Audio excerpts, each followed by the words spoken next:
Last Sunday, you taught us some valuable lessons from the life of Isaac. There was a quote that you brought in that Isaac was guided more by his sensuality in life as opposed to his theology. Yeah. I was hoping you could expand on that a little bit for us now. Throughout the sermon, there was this underlying theme of food, and I know if you had more time, you would like to touch on that. Yeah. So we have the time now. Yeah, it's one of those pieces that where every Sunday there's so much more I would have liked to have gotten to, you know. And food was the one this week, right? Because it's such the core piece. Isaac is has more of an appetite for food than he does for the things of God, right? What I mean is he's more satisfied with food. He thinks that's what's going to make him happy. That's what he's desiring, that's what he's valuing, that's what he's going after. And really, I'd love to there's a whole theology that's based on this, right? The theology of eating. And if I just remind you a little bit of what we've seen in Genesis already, because food is from the very beginning, right? God creates a garden, puts Adam and Eve there, and feeds them, right? And then everything goes wrong when they eat with the wrong guy. So the food has been key all the way along. Right off, the very first food is that Adam and Eve have, and we have, is a gift. So when we eat, there's a recognition of our creatureliness and our dependence upon God and everything else. I think that's vital. And to have the kind of appetite that Isaac has shows that he lost that. Right? He lost the sense of dependence as if food itself was a gift, that food connected him to everything else. And instead, food became kind of the God. It became the provider rather than the provision. Right? So part of the reason we pray when we sit down to eat is because we're reminding ourselves that this is a gift. That God is the only God. That God is the provider of all good things. And that we are drastically creaturely, drastically limited, drastically needy. And this is good. And so there's something about eating with each other, that when we eat with each other, then we are reminded that I'm needy, you're needy, we're needy together, and this is actually a good thing, right? We're all dependent upon God. When I see you open your mouth and eat, no matter what your status, above, below, above me, in relation to me, we're equal. There's a theology of eating in that, and then the other piece of eating that Isaac seems to miss in this is that there's death in eating.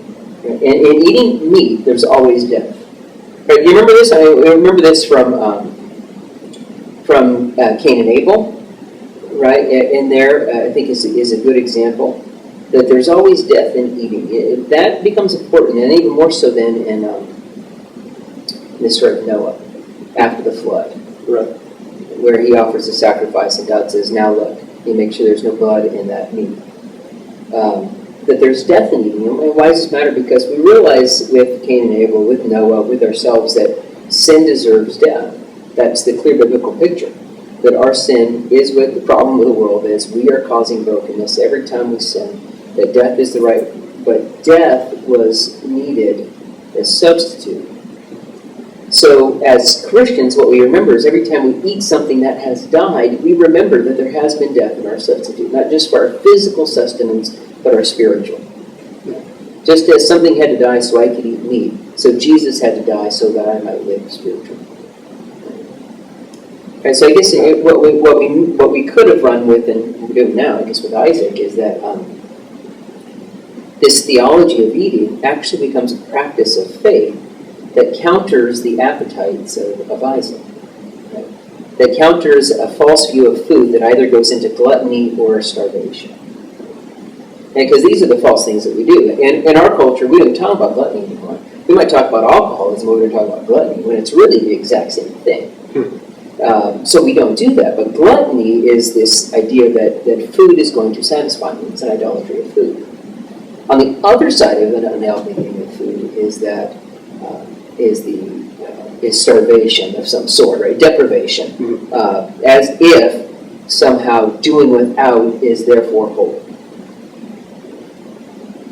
But it's neither one. A proper receiving as gift, acknowledging the death of something on my behalf. Now then food becomes itself, or eating becomes an act of faith.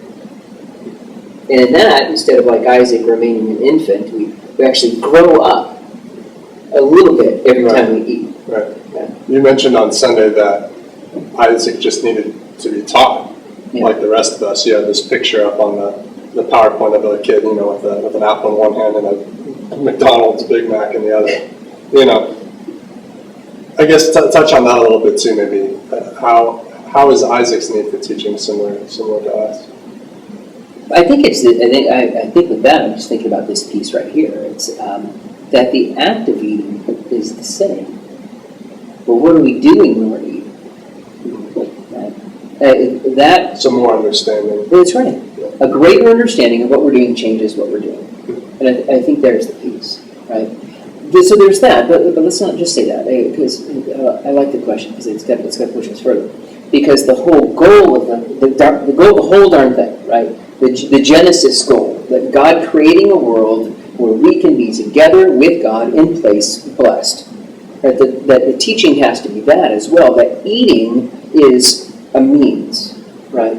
Not an end in itself. For Isaac, eating became an end in itself. Right? So nothing is an end in itself. All the families of the earth being blessed through relationship to God. So for us as Christian people, that means whole in their relationship to Jesus. Right? We're blessed because I am whole in my relationship to Jesus. So teaching means connecting my eating to those things rather than in itself. Right? So eating becomes more meaningful, and eating takes on its proper place. Means not. Yeah, that makes sense. That makes sense. Well, it's good. Fits better that way into the big story of, like how you've been putting it each week, we're being restored. Yeah, right. And I think that's what it is. This is one of the hard parts in Genesis, is that there is no practical application. Right? But I think this is drastically practical, right? If the new story means that I eat differently, I take greater pleasure in it, and it fuels me, and we say, towards the mission, get greater joy, greater happiness, greater faith, then that's what we mean by being restored. Yeah.